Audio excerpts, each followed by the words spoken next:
Good morning, students. I am Jadhav A.R. from Swami Ramananda Bharati Junior College, Tasgaon. Today, we are going to start the new topic origin and evolution of life. मुलांनो, आज आपण या टॉपिकमध्ये पृथ्वीची उत्पत्ती कशी झाली आणि पृथ्वीवरती सजीव सृष्टी कशी निर्माण झाली हे पाहणार आहोत. आपण या अगोदर पृथ्वीच्या उत्पत्तीबद्दल, सजीव सृष्टीच्या निर्मितीबद्दल बऱ्याच गोष्टी ऐकलेल्या आहेत. पण याचा सायंटिफिक प्रूफ आहे का हे आपल्याला कदाचित माहीत नसेल. आणि आज आपण सायंटिफिकली लाईफ पृथ्वीवरती कसं ओरिजिनेट झालं आणि पृथ्वीची निर्मिती कशी झाली हे पाहणार आहोत. Origin of life. It is also called as protobiogenesis. Proto means protoplast or protoplasm, bios means life and genesis means formation. म्हणजे लिव्हिंग मटेरियल तयार होणं त्याला म्हणायचं आहे protobiogenesis. The living things or the living organisms shows the different special characters, and these characters are nothing but the responsiveness. Means living things gives a response to a particular stimuli. एखाद्या संवेदनेला त्या living things response देतात. also they shows the growth, then energy transformation and the reproduction म्हणजे प्रजनन. आणि रिप्रोडक्शनच्या फेनॉमेनॉनमुळं त्यांच्यासारखेच सजीव निर्माण केले जातात. As far as origin of life is considered, the scientists are unable to ascertain the truth. Means scientists do not give particular proof or the truth about the origin of life.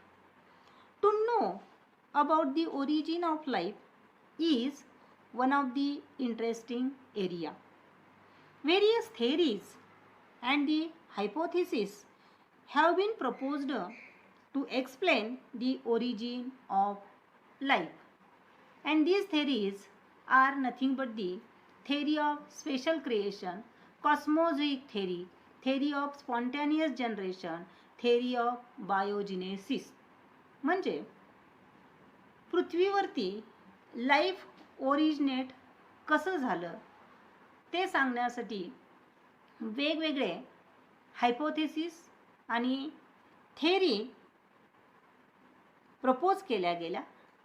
आणि या ज्या theory आहेत त्या थेरीमधली पहिली theory आहे theory of special creation.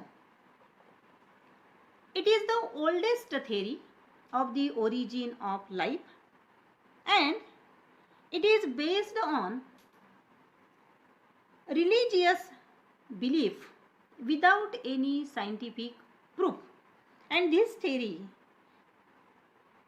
states that the all living organisms on the earth are created or originated by a supernatural power. म्हणजे ही theory काय सांगते तर या थेरीनुसार पृथ्वीवरती जे सजीव निर्माण झाले, लिव्हिंग ऑर्गॅनिझम्स निर्माण झाले, ते कसे निर्माण झाले by the super natural power of God. म्हणजे अशी एक अतिशय मोठी नॅचरल पॉवर आहे की ज्या नॅचरल पॉवरमुळं पृथ्वीवरती लाईफ ओरिजिनेट झालं आहे अशी थेरी ऑफ स्पेशल क्रिएशन सांगते. But this theory was not accepted because this theory do not give any scientific proof. This theory is based on religious belief. म्हणजे धर्मावरती जो विश्वास असतो या विश्वासावरती ही थेरी बेस्ड आहे. म्हणजे एखादा धर्म असं सांगतो म्हणून त्या धर्मानुसार पृथ्वीवरती लाईफ हे सुपरनॅचरल पॉवरनी ओरिजिनेट झालं आहे असं ही थेरी सांगते. या थेरीला कोणताही सायंटिफिक प्रूफ नाही, त्यामुळं ही थेरी ॲक्सेप्ट केली गेली नाही. Next theory is the cosmologic theory of origin of life. This cosmologic theory is also called as theory of panspermia. According to this theory, the life on the earth came into existence from other planet in the form of spores or the microorganisms. म्हणजे ही theory काय सांगते तर कॉस्मॉलॉजिक थेरीनुसार पृथ्वीवरती जे life originate झालं ते दुसऱ्या planet वरून म्हणजेच दुसऱ्या एखाद्या ग्रहावरून हे स्पोर्स किंवा मायक्रो ऑर्गॅनिझम्स पृथ्वीवरती आले आणि त्यांच्यापासून लाईफ ओरिजिनेट झालं असं कॉस्मॉलॉजिक थेरी सांगते. Means according to cosmologic theory the life on the earth came from other planet in the form of spores or the microorganisms and these microorganisms or the spores are also called as cosmozoa. That's why this theory is called as cosmozoic theory. Also, these spores or the microorganisms are called as panspermia. That's why this theory is also called as theory of panspermia. Recently, NASA has reported fossils of bacteria-like organisms on a piece of Martian rock. अलीकडेच नासाने मंगळावरती जे असणारे खडक आहेत त्या खडकावरती bacteria like ऑर्गॅनिझमचे fossils collect केलेले आहेत. म्हणजे मंगळावरती जे दगड आहेत खडक आहेत त्या खडकावरती बॅक्टेरिया लाईक ऑर्गॅनिझमचे फॉसिल्स नासाला अवेलेबल झालेले आहेत. The next theory is the theory of spontaneous generation. The name itself suggest the theme behind this theory. Spontaneous generation. Spontaneous म्हणजे अकस्मात अँड जनरेशन म्हणजे creation. According to the theory of spontaneous generation the life on the earth is originated from non living materials spontaneously. म्हणजे या थेरीनुसार पृथ्वीवरती जी सजीवसृष्टी निर्माण झाली ती अचानकपणे अकस्मातपणे निर्माण झाली आणि ती नॉन लिव्हिंग मटेरियलपासून निर्माण झालेली आहे. म्हणजेच निर्जीव घटकापासून निर्माण झालेली आहे. That's why the theory of spontaneous generation is also called as theory of abiogenesis. A means absent, bios means life.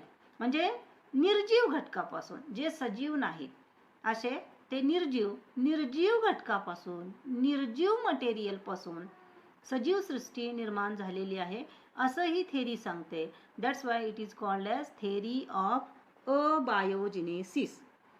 This theory of abiogenesis initially put fourth by Greek philosophers, म्हणजे तत्ववेत्ते.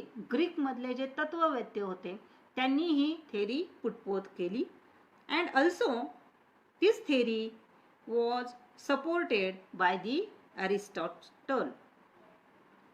अरिस्टॉटलनं सुद्धा या थेरीला सपोर्ट दिला की ज्या थेरीमध्ये life spontaneously non living material पासून ओरिजिनेट होतं. But Louis Pasteur disproved the theory of abiogenesis, means the theory of spontaneous generation, and he gave a scientific explanation. Then next is the theory of biogenesis, and this theory of biogenesis was put forth by Reddy and the Louis Pasteur.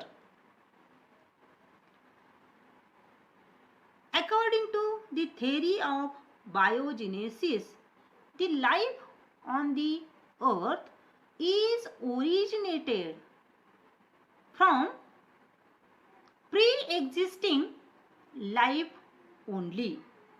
म्हणजे ही theory काय सांगते की पृथ्वीवरती जी सजीव सृष्टी निर्माण झाली, पृथ्वीवरती जे सजीव निर्माण झाले ते अगोदरच अस्तित्वात असलेल्या सजीवांपासून निर्माण झाले असं ही थेरी सांगते.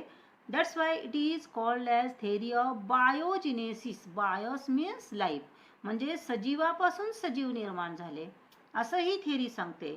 म्हणून या थेरीला थेरी ऑफ बायोजेनेसिस असं म्हणतात.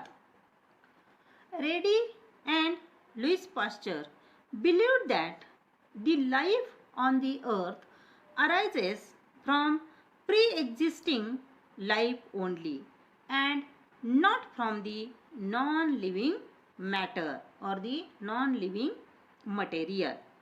The theory of biogenesis could not explain the origin of first life on the earth, but it could explain only the continuity of the life.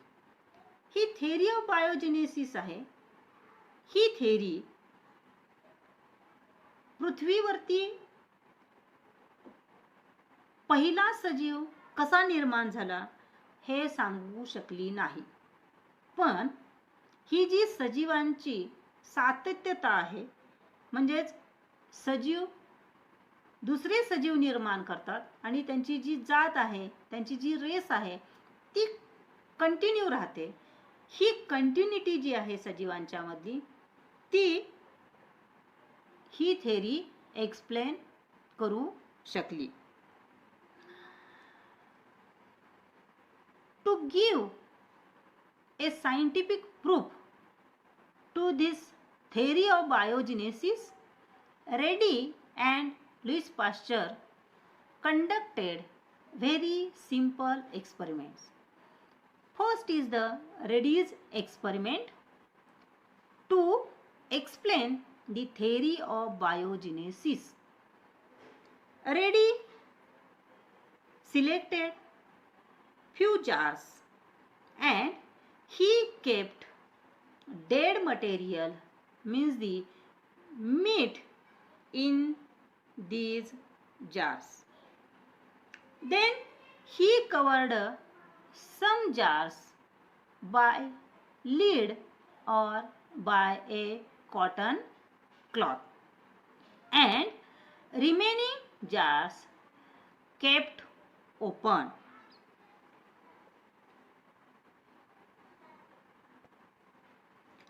After few days he found that the maggots were developed in the exposed jars or the open jars in which flies entered and laid egg, while the top The jars which are not exposed means the jars which are covered or closed with lid or cotton cloth. In these jars, maggots were not developed. From this, he believed that the life arises from living organisms or the pre-existing life only and not from the non-living matter or the non-living thing. या एक्सपेरिमेंटवरून रेडीनं काय prove केलं, काय सिद्ध केलं, तर experiment करत असताना रेडीने jars select केले. त्या जारमध्ये डेड ॲनिमल्स ठेवले, म्हणजेच मीट म्हणजेच मांस ठेवलं. त्यातले काही जार्स होते त्यांना झाकण लावलं आणि काही जार्स होते ते ओपन ठेवले, झाकण लावलेलं नव्हतं त्यांना.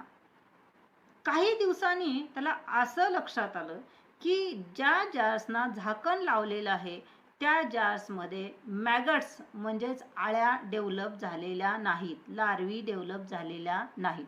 पण जे जार्स ओपन होते, ज्यांना झाकण लावलेलं नव्हतं, त्या जार्समध्ये मॅगट्स डेव्हलप झालेले त्याला दिसले.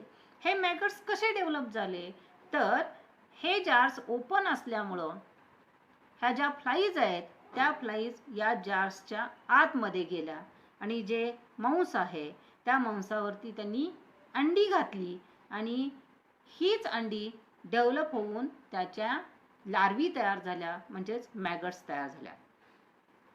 म्हणजे या एक्सपेरिमेंटवरून रेडीने हे सिद्ध केलं की life arises from pre existing life only.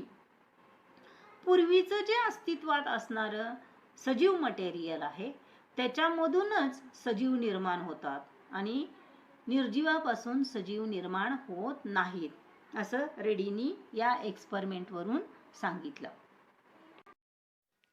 Then next, Louis Pasteur experiment which is carried out by the Louis Pasteur to disprove the theory of abiogenesis and to give a scientific proof to the theory of biogenesis.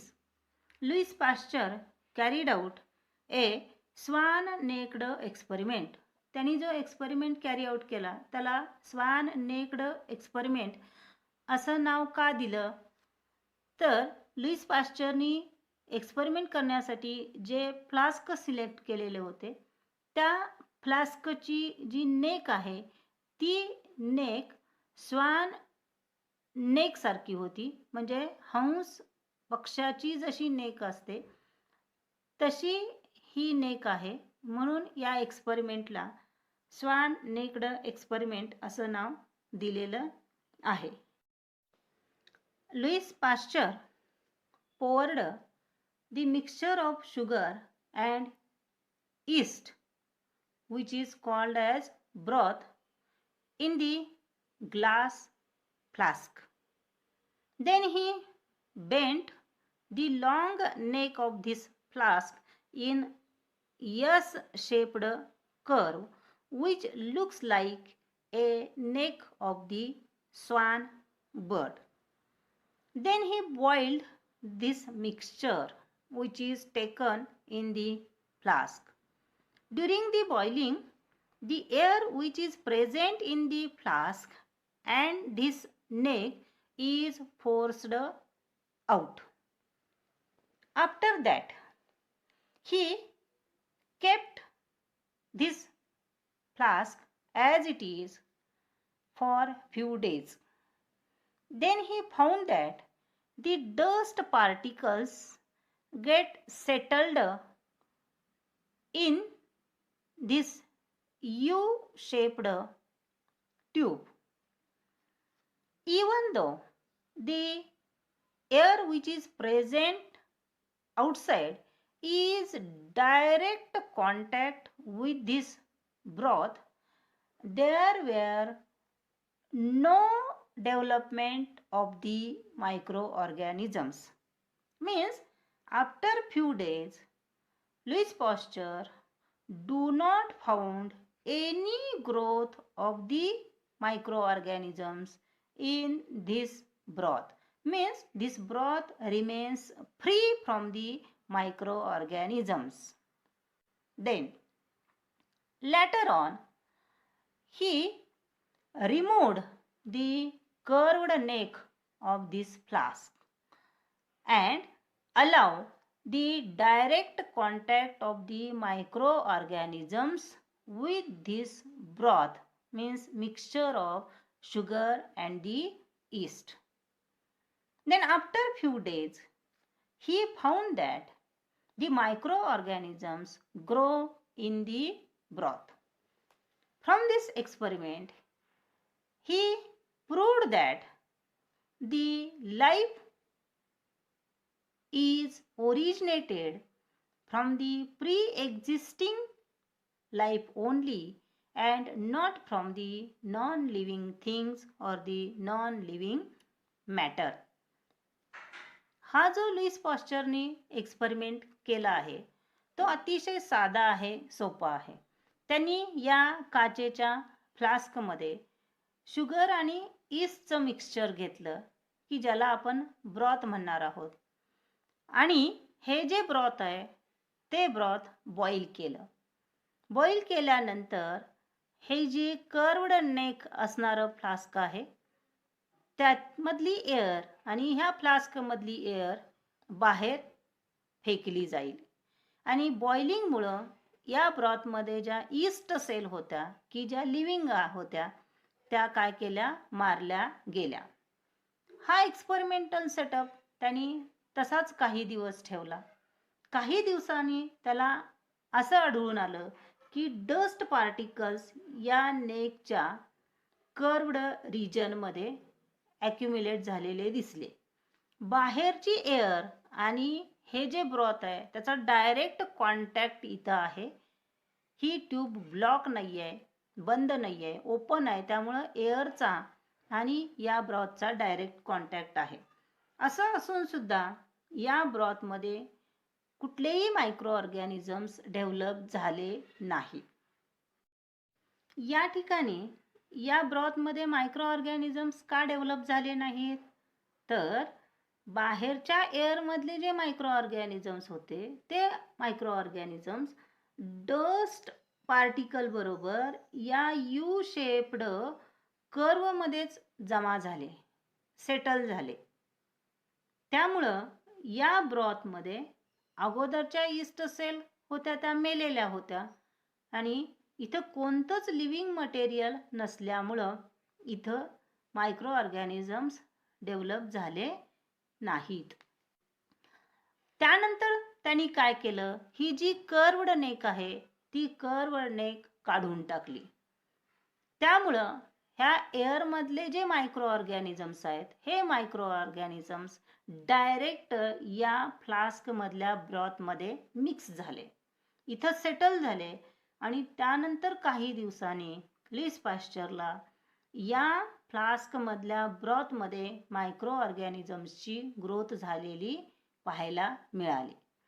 यावरून त्यांनी हे सिद्ध केलं की अगोदर अस्तित्वात असलेल्या सजीवापासूनच सजीव निर्माण होतात, निर्जीव घटकापासून सजीव निर्माण होत नाहीत. Means from this experiment Louis Pasteur proved that the life originates from the pre-existing life only and not from the non-living things. म्हणजे अगोदर अस्तित्वात असलेल्या सजीवापासूनच सजीव निर्माण होतात, निर्जीवापासून सजीव निर्माण होत नाहीत असं लुईस पाश्चरने या एक्सपेरिमेंटमधून प्रूव्ह करून दाखवलं.